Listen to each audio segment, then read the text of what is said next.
اعوذ باللہ من الشیطان الرجیم، بسم اللہ الرحمن الرحیم۔ رائل یو ٹی وی کی طرف سے السلام علیکم۔ پوری دنیا کے اخبارات اور میڈیا اس وقت افغانستان کے حالات اور خبروں سے بھرا پڑا ہے۔ چپے چپے پر افغانستان کے حالات کی کوریج ہو رہی ہے۔ آج کے ویڈیو میں ہم طالبان اور افغانستان کے موضوع پر ایک دفعہ پھر بات کریں گے، ساتھ ہی ساتھ حارث الحراس اور امام مہدی کے خراسان کے لشکروں کے متعلق دفعہ پھر بات ہوگی، اور ہندوستان کے حالات پر بھی کچھ مزید باتیں کریں گے۔ آپ لوگوں سے گزارش ہے کہ ہمارے چینل کو سبسکرائب کرنے کے ساتھ ساتھ بیل آئیکن کے بٹن کو ہٹ کریں، ساتھ ساتھ ویڈیو کو لائک یا ڈس لائک کرنا مت بھولیں۔ بات کرتے ہیں، اس وقت افغانستان میں طالبان کی پیش قدمی انتہائی تیزی سے جاری ہے، اور لگ یہ رہا ہے کہ اب افغانستان میں طالبان کا قبضہ مکمل ہوا چاہتا ہے۔ اس ہفتے میں قریباً 11 صوبائی دارالحکومتوں پر قبضہ کیا گیا، جن میں بڑے بڑے دارالحکومت اب شامل ہو رہے ہیں۔ ہرات پر بھی قبضہ ہو چکا ہے، قندوز میں بھی طالبان اپنا علاقہ مضبوط کر چکے ہیں۔ اس کے علاوہ اور دیگر دوسرے علاقوں پر بھی قبضہ ہو چکا ہے۔ مزار شریف کے اطراف میں شدید لڑائی ہو رہی ہے، اور کچھ ہی دنوں میں مزار شریف بھی طالبان کے قبضے میں آ جائے گا۔ اس کے علاوہ شبرغان، نمروز صوبہ اور غزنی صوبہ بھی طالبان کے پاس آ چکے ہیں۔ اگر ہم تھوڑی سی بات کریں افغانستان کی سرحدوں کی، تو اس وقت بدخشاں صوبہ، یہ آپ دیکھ سکتے ہیں، یہ بدخشاں صوبہ شمال مغربی صوبہ کہلاتا ہے، جو تاجکستان کی سرحدوں سے جا ملتا ہے۔ یہ پورا کا پورا بدخشاں صوبہ اس وقت طالبان کے قبضے میں آ چکا ہے۔ اگر ہم ازبکستان کی سرحد کے ساتھ بات کریں تو قندوز کا علاقہ، یا آپ قندوز کے علاقے کو اس نقشے میں دیکھ سکتے ہیں، یہ علاقہ بھی طالبان کے قبضے میں آ چکا ہے۔ یہاں آپ کو یہ بات بتاتے چلیں کہ یہ شمال مغربی علاقے پر طالبان ایون کہ 90 کی دہائی میں بھی قبضہ نہیں کر سکے تھے، اور شمالی اتحاد کے ساتھ، جس کی کمانڈ اس زمانے میں احمد شاہ مسعود کر رہے تھے، جن کو پنج شیر کا لائن بھی کہا جاتا تھا، یعنی شیر کہا جاتا تھا، یہ تمام کے تمام علاقے اس وقت ان کے قبضے میں نہیں گئے تھے، اور طالبان بڑے عرصے تک لڑائی لڑتے رہے۔ لیکن اب الحمدللہ اللہ تعالیٰ کی مہربانی سے یہ تمام کے تمام علاقے طالبان کے پاس فوراً ہی آ چکے ہیں۔ مزار شریف پر جیسا کہ ہم نے بتایا، اس کے علاوہ شبرغان پر بھی طالبان کا قبضہ ہو چکا ہے، اور دیگر علاقے بھی تیزی سے طالبان کے قبضے میں آ رہے ہیں۔ ترکمانستان کے ساتھ لگنے والے علاقے کے ساتھ بھی طالبان اپنا قبضہ، اپنی استحکام پوزیشن کر رہے ہیں۔ ہرات میں بھی آپ جیسا کہ ہم نے ابھی بتایا کہ یہاں پر قبضہ ہو چکا ہے۔ اگر ہم افغانستان کے نقشے کے حساب سے بات کریں، جو سرحد پاکستان کے ساتھ ملتی ہے، اسپن بولدک پر بھی طالبان نے اپنا قبضہ کر لیا تھا، اور چیک پوسٹ پر اپنا پرچم لہرا دیا تھا، جیسا کہ وہ چیک پوسٹ آج کل ایک زبردست پکچر کے طور پر دنیا کے سامنے نمودار ہوئی ہے، جو اس وقت طالبان کی سمبولک پکچر بن چکے ہے۔ قندھار میں بھی اس وقت شدید لڑائی جاری ہے، اور امریکہ، برطانیہ اور بھارت کے لوگ اس وقت اپنی کوشش کر رہے ہیں کہ وہاں سے اپنے شہریوں کو نکال لیں، اور لشکرگاہ پر بھی ہم نے بتایا تھا پچھلے دنوں کے اس پر طالبان کا قبضہ ہو چکا ہے۔ ادھر امریکہ کی طرف سے اعلان ہوا ہے کہ سفارتی عملے کو نکالنے کے لیے وہ اپنے تقریباً 3,000 فوجی کابل بھیجے گا، لیکن یہ انگیج نہیں کریں گے، صرف اور صرف یہ سفارت خانے کی حفاظت کے لیے ہوں گے۔ گو کہ طالبان اس سلسلے میں پہلے ہی امریکہ کو وارن کر چکے ہیں، ساتھ ساتھ انہوں نے ترکی کو بھی وارن کیا تھا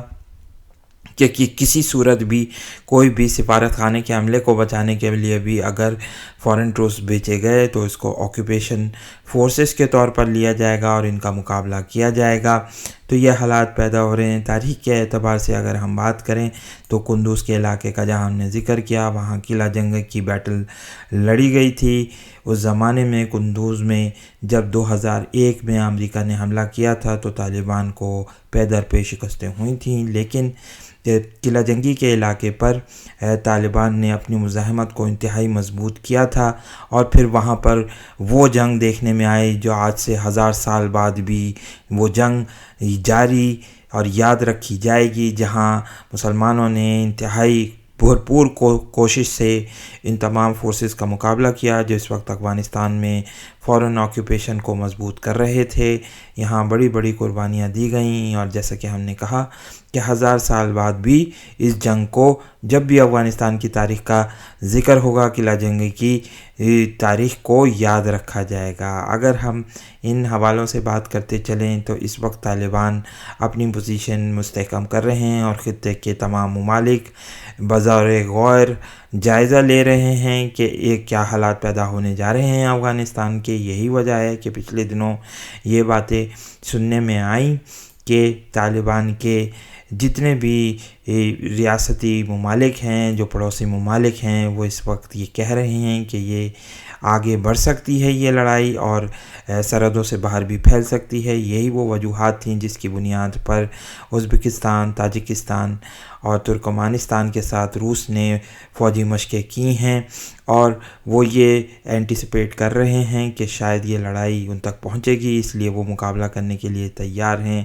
گو کہ ہمیں بھی یہ لگتا ہے کہ روس کسی نہ کسی حوالے سے اس جنگ میں کودنے کی کوشش کرے گا، اور پھر وہ ملحمہ کا وہ فیز شروع ہو جائے گا جس میں رسول اللہ صلی اللہ علیہ وسلم نے بنو اسفر سے لڑائی کا ذکر کیا ہے۔ یہاں پر یہ بات بھی آپ کو بتاتے چلیں کہ بنو اسفر کہا جاتا ہے ان لوگوں کو جو کہ یلو فیس ٹائپ رکھتے ہوں، یعنی پیلے اور سفید رنگ کا ایک مکسچر ہو، اور جیسا کہ تاریخی اعتبار سے رشینز کو پیل رشینز ہی کہا جاتا ہے، تو کوائٹ پاسبل یہ ہے کہ یہ بنو اسفر کا جو اشارہ ہے یہ روس کی طرف کیا گیا ہو۔ ادھر انڈیا اور طالبان کے حوالے سے بھی کافی زیادہ باتیں ہو رہی ہیں۔ انڈیا کے سابق سفارتکار نے یہ بات کہی کہ انڈیا نے اپنی افغان پالیسی پر کبھی بھی زور نہیں دیا، اور جب بھی کوئی افغان پالیسی بنائی تو وہ بیرونی طاقتوں کے اشارے پر ہی بنائی تھی،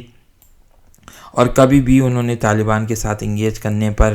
زور نہیں دیا۔ یہی وہ وجوہات ہیں کہ اس وقت محسوس یہ ہوتا ہے کہ انڈیا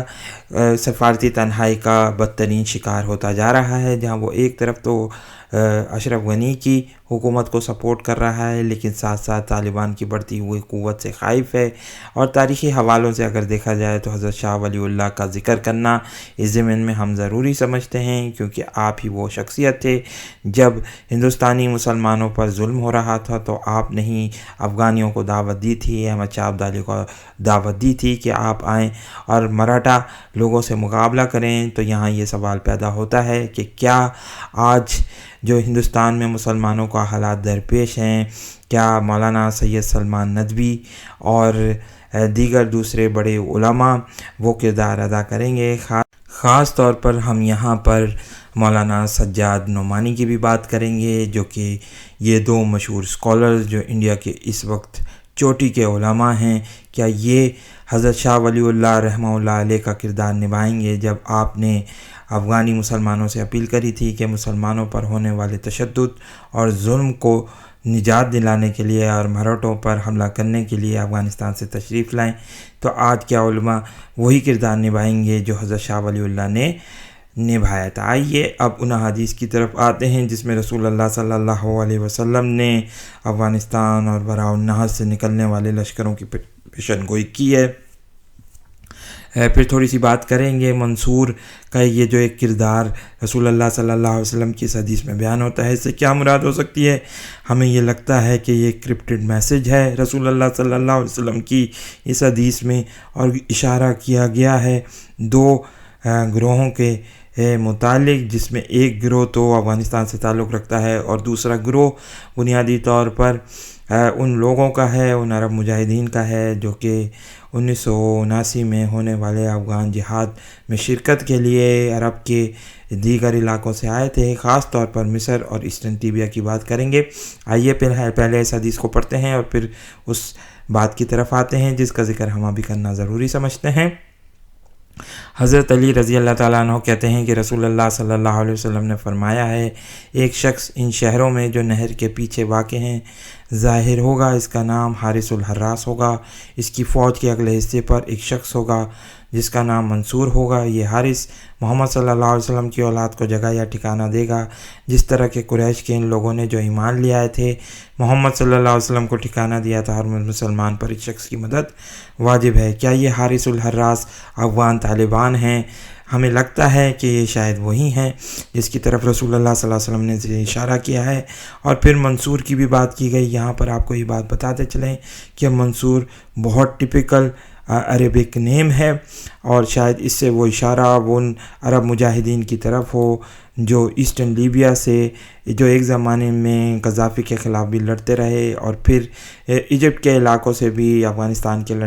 علاقے میں لڑنے آئے خاص طور پر، اور کچھ سعودی عرب کے لوگ بھی یہاں سے آئے، لیکن میجورٹی ان لوگوں کی تعداد انہی علاقوں سے تھی جس کو اسلامی مغرب کہا جاتا ہے۔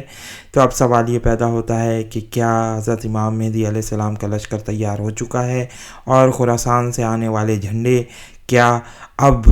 انہی علاقوں کو آزاد کرائیں گے جنہیں ہم حجاز کے نام سے جانتے ہیں، جہاں مدینۃ المنورہ اور مکہ کی